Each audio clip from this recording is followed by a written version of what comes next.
Hello, everybody, and welcome to LoreMasters Investigation, a new tabletop role-playing game show in the Fandom Roulette channel, talking about your tabletop role-playing games and getting deep. And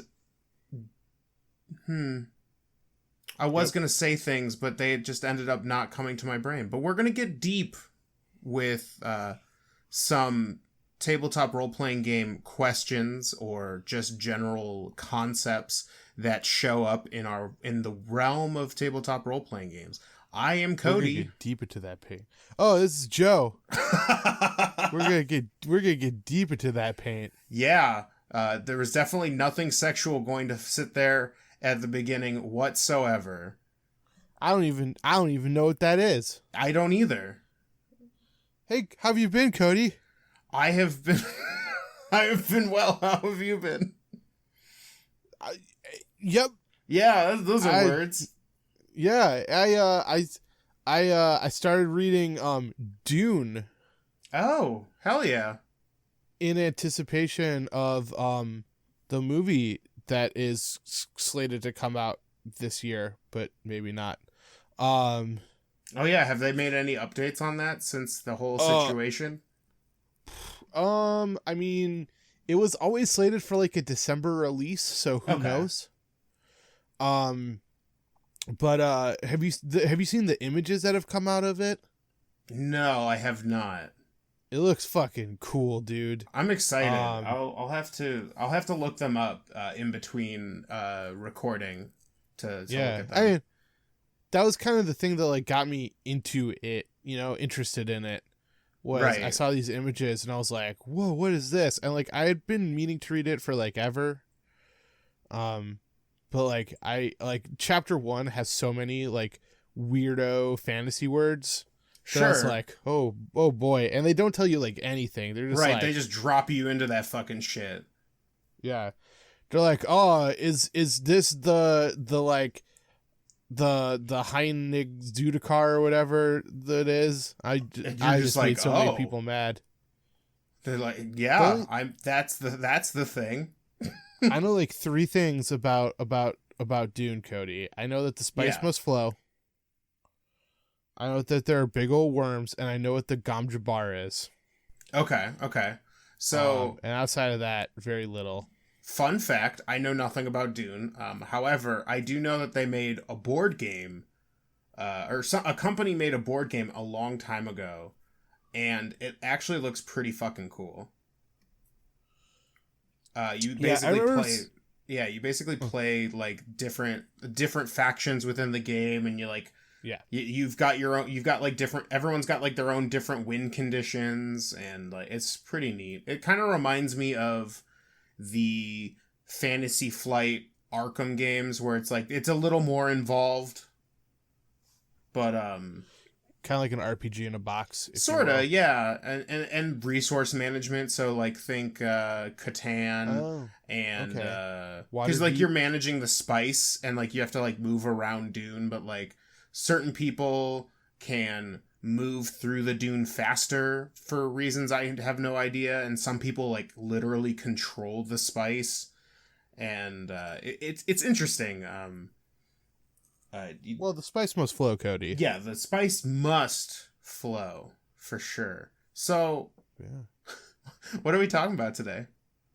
Oh, Cody, I'm super thirsty. Oh, okay. Yeah, and would you look at that? I have a bottle here. Ooh,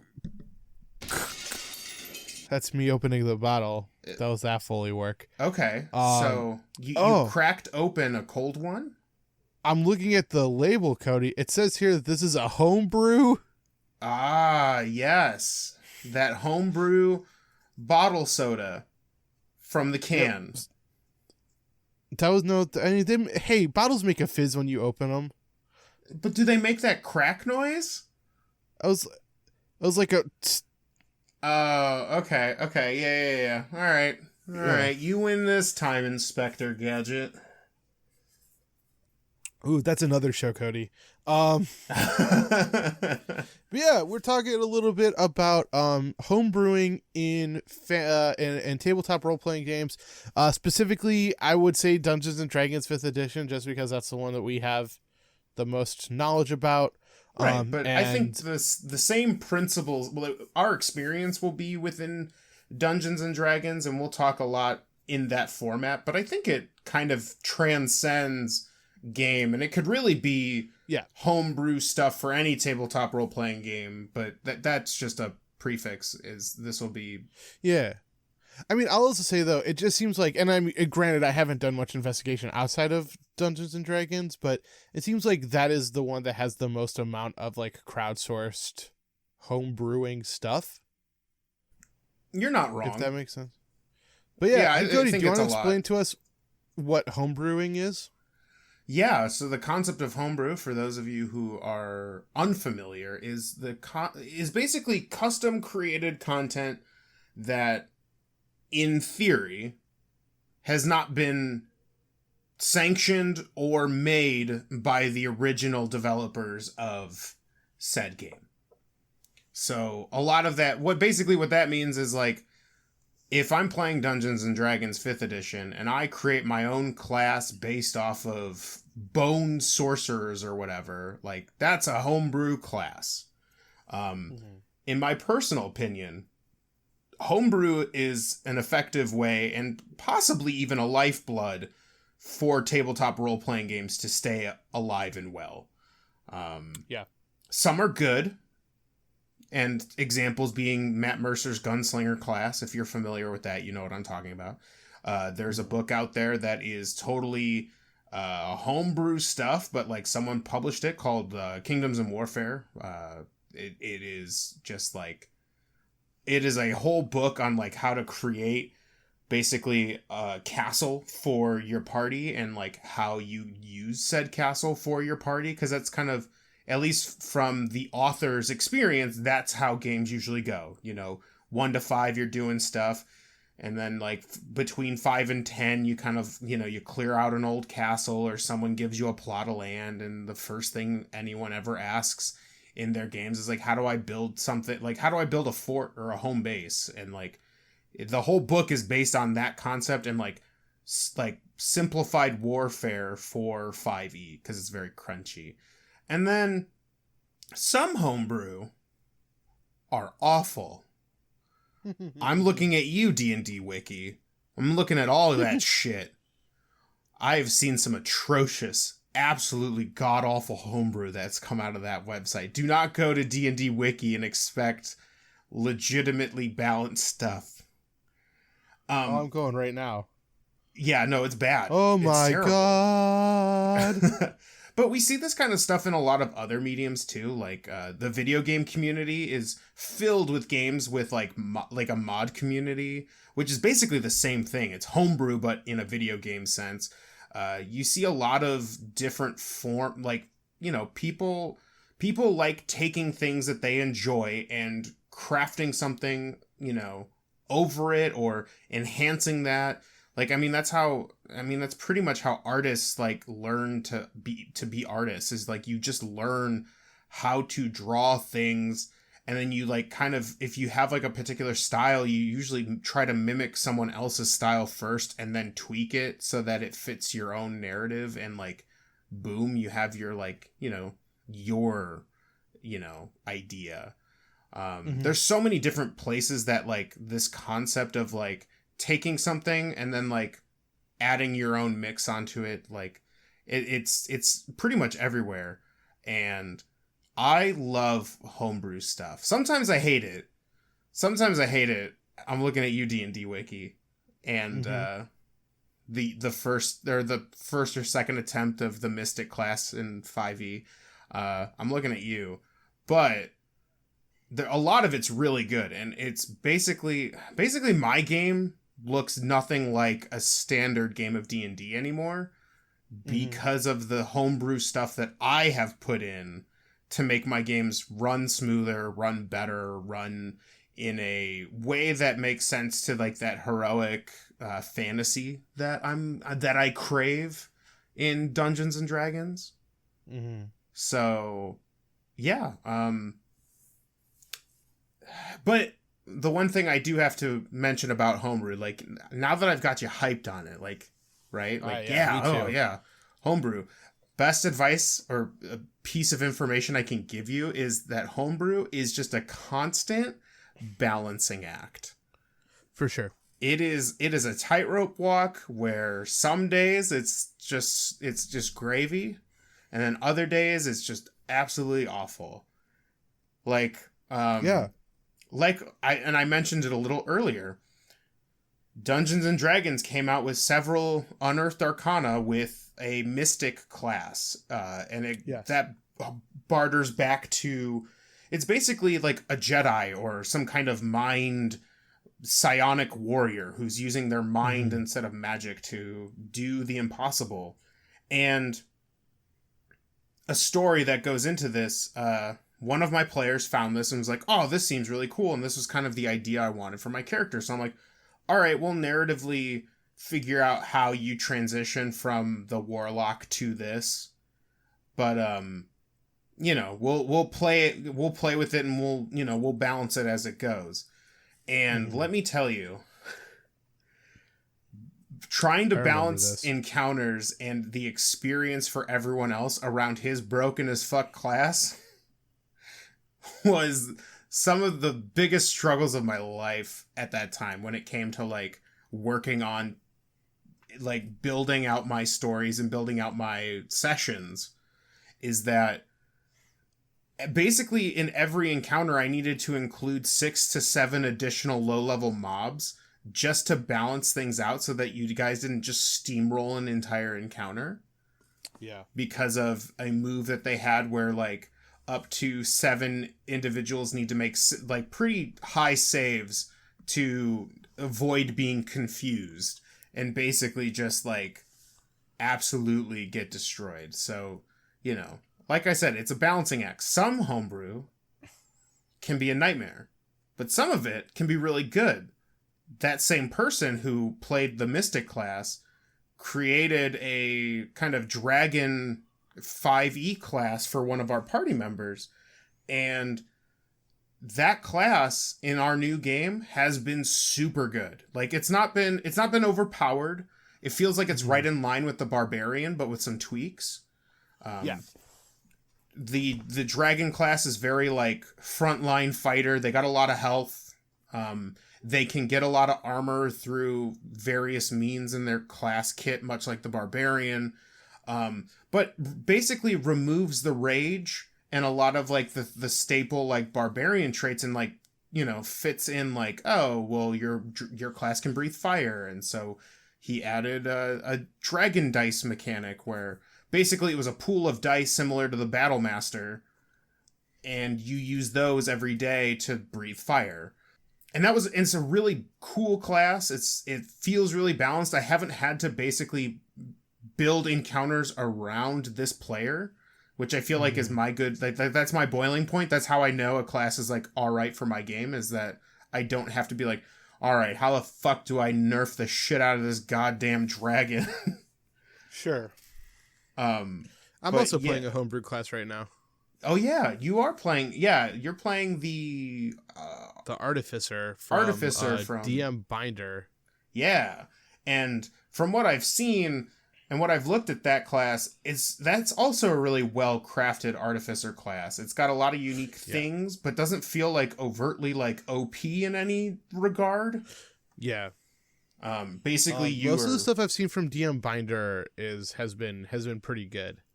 Yeah, I've noticed that DM Binder is a pretty good source, although I would, always be, I think, and this is another piece of advice I can give for people who are getting into or are experiencing homebrew stuff for the first time, is to actually read what the homebrew is and give some thought on how that affects your game. Because I've heard some horror stories, man. I've heard of like, there's like, God, this comes from Reddit like years ago, but someone found the Death Knight class from D&D Wiki, right? And the class gets access to full plate, basically all levels of magic, It's basically a way better paladin, right? And it's so broken, and like some people just do not know how to balance a class. Like sometimes it's like, all right, you know, I think a lot of people when they build things, I know this is something that I'll do occasionally, is if I'm building something, I'll add too much and then I'll tone it back down. Because if there's not enough meat there, I feel like I haven't done it justice. But like if I just have to like kind of cut back on some of the, some of the mechanics or some of the essence there, that I've done a better job of it, I guess. I don't know, it's weird, but I feel like at D&D Wiki, and I'm going to shit on that website forever because I've seen some just ludicrous shit. If you ever want to see some crazy wild ass 5e classes, go there. Just read them. It's wild. Yeah. But yeah, I have other things about this that I could literally talk alone for like hours about Homebrew, but tell me how you feel about, because you're actually playing a Homebrew class and you were actually in the game with the broken ass mystic. So like, tell me about the player side of this. I will say there's sort of two things that I would advise. Two things, and then the third thing that I would love to get your feedback on, honestly. The first one is and a lot of it goes along with what you've already been saying, which is always run it by the DM before like building a character or things like that. So like when I found this artificer, I kind of ran it by you. I told you which ones I was looking at playing. So like, I know that I had kind of discovered this class through another mutual friend who likes tabletop role-playing games, who basically said out and right, you cannot do the one that is the Iron Man armor. The one of the subclasses of artificers, you can like build your own Iron Man suit basically. Which sounds so fucking cool. Let's be honest.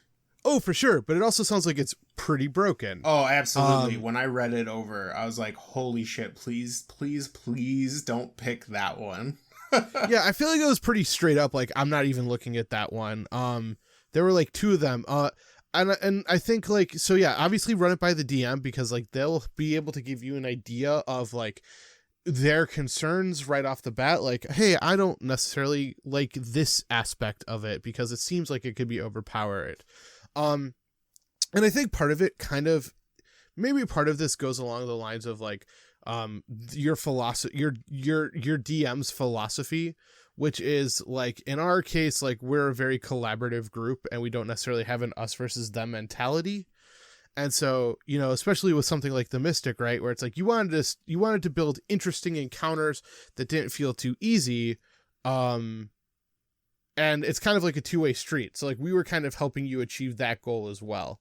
But the second thing is, even if you get the go ahead, just be ready for conversations that might arise over time, because you never really know what something will be like until you like actually put it at the table. Because basically like the best laid plans, like, oh, that doesn't look too bad. And then you get to the table and you put it into action. You're like, oh my God, it did what to this encounter?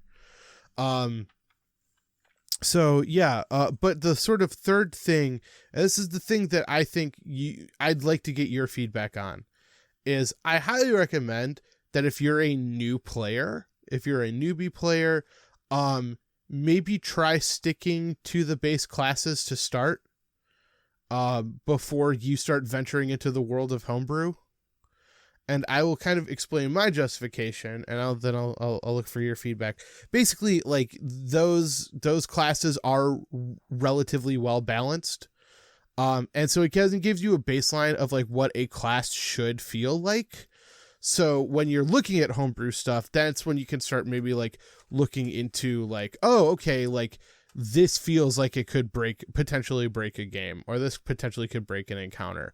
So like, I feel like it's always best to maybe not necessarily go to Homebrew right away. Maybe give it some time, learn how the game works, and then that's when you can start venturing into the wild, wacky world of homebrewing. So yeah. What's your thought on that last point? Yeah. So first two points, 100% agree. Uh, yeah. Don't ever get sold on something until you've brought it up to the dungeon master, and also don't be afraid that if the homebrew is like too strong that like your DM's gonna nerf it, because like that's just the nature of homebrew classes. I rarely find a situation where, except for like those like that are totally like approved by whoever created it and stuff, like there are some exceptions. But to your third point, um to a certain extent I agree. Obviously there's always going to be outliers, and sometimes you're looking for something that the game doesn't provide. Like in the case of one of our players, they wanted to basically play like a mind master kind of individual. The mystic fit the bill, but that didn't exist in 5e, still doesn't exist in 5e to any official capacity. So, we ended up with the mystic. I think in most cases, I would say 80 to 90% of the time, the best thing you can do is just, if it's a little out there is probably a class that fits it with just a little bit of like reflavoring, or like, put a new coat of paint on that class. Like, if you're looking for an example is like, if you're looking for like a knuckle duster brawler, and fighting, the fighter and the barbarian don't really work, although you like the class mechanics, like you could reflavor the monk in a way where it's the subclass that's is the non-magic one. You can just reflavor the key points to be like grit, and you change the monk aesthetic to like, oh, I'm more of like a an urban brawler, and I'm just really good with my fisticuffs and whatever. I think there's a lot of ways to deal with that, and I think there are so many, especially in 5e. Now granted, this doesn't work for every game, but in 5e there are so many different classes, there's so many different subclasses, that in most cases you're going to find something you're looking for. And in the absolute worst case scenario, if you can't find it, like there are ways to circumvent that. Like an example being, there really isn't a way to make a Captain America-esque character in Dungeons and Dragons, right? Like throwing your shield and doing all that stuff. But I could see myself, if that was something my character, or a character in my game, really wanted to do, I would work to find some kind of workaround where there's a class and like a magic item that gives them the ability to throw a shield like that, or what have you. It really depends. In most cases, and like I said, I don't usually deal I don't deal in absolutes. So I guess I'm not a Sith. But that's fair.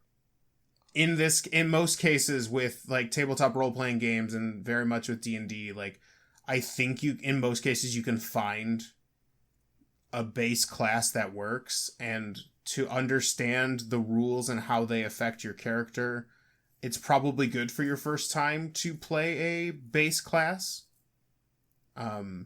Just so that you understand how the game works. For sure.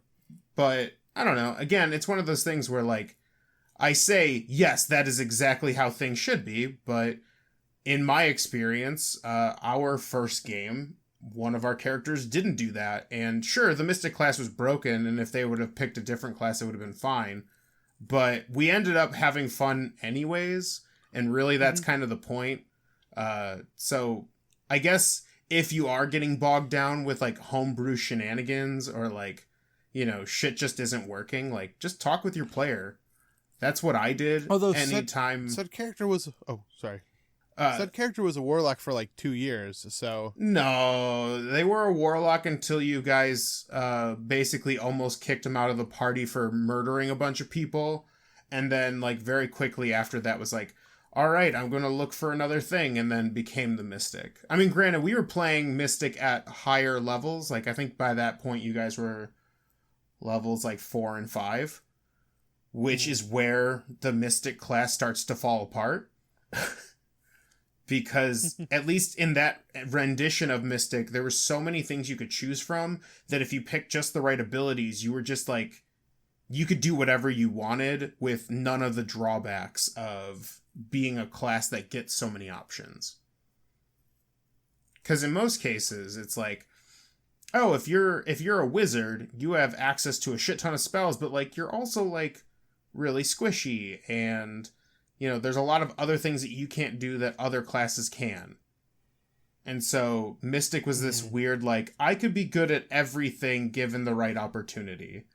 And, but we ended up fixing it so that the one ability that kind of threw everything out of whack had an additional spell save to it, so that, you know, much like Tasha's Hideous Laughter, anytime a creature would get hit or the turn ended, they would get another roll to be unconfused.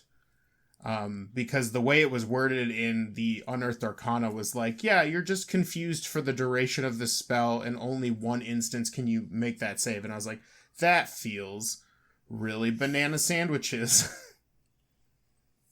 A little bit. But yeah.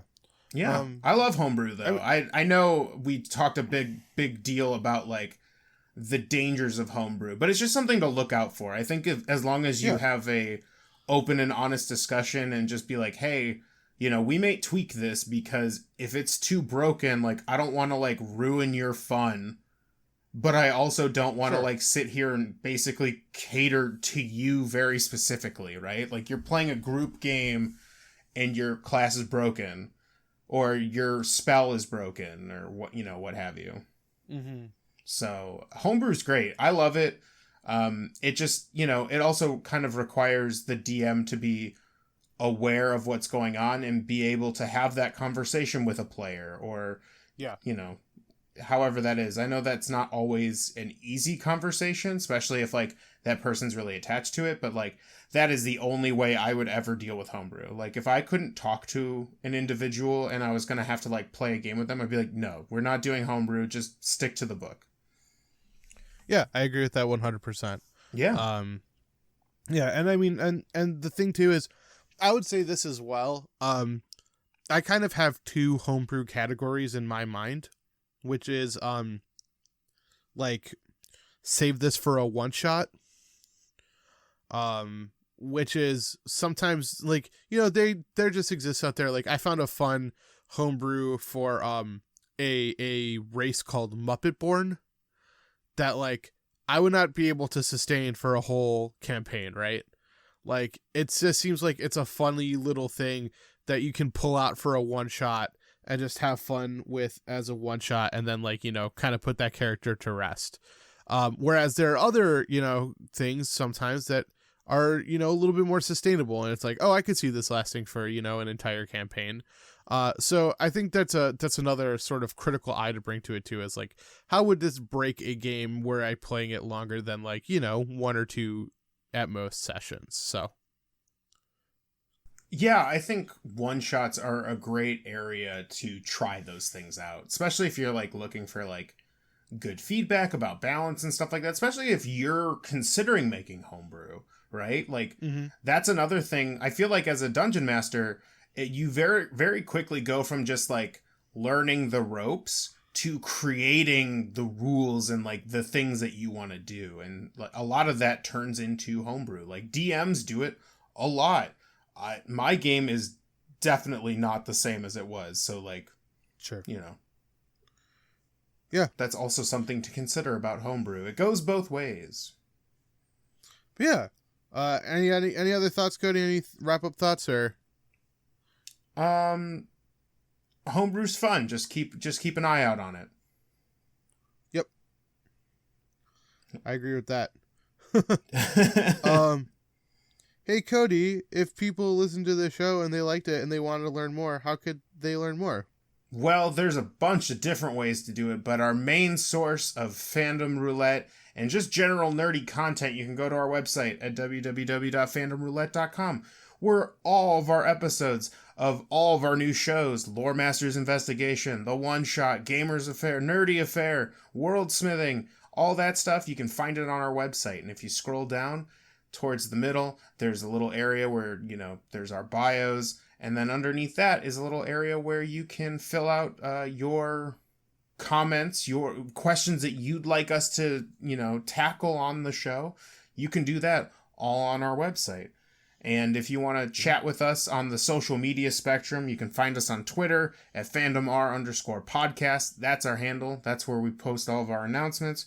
We're also on Facebook and Instagram. So if you want to chat with us there, or you want to meme with us, that's a place too. And if you're looking for other areas to find our content, we are on iTunes, SoundCloud, Google Play, Spotify. We're on YouTube. I also stream every Monday from 6 to 10 PST. If you're into video games, that is a thing that I do. And I think that covers it for all of our fandom roulette stuff. But if you want your question to be thought for an episode of this, please feel free to go to our website and respond there. Yes. Also, please remember to like, rate, review, subscribe, ring the bell, tell a friend, pass it on. Yeah. All that wonderful stuff. Having your support means the world to us, and let's grow together. So, yeah. But yeah, I think that's all for me. So that covers it. Thanks, everybody. Else. Yeah, thank you. Signing off for Fandom Roulette LoreMasters, this is Joe. And I'm Cody. And as always, stay nerdy. Stay super nerdy.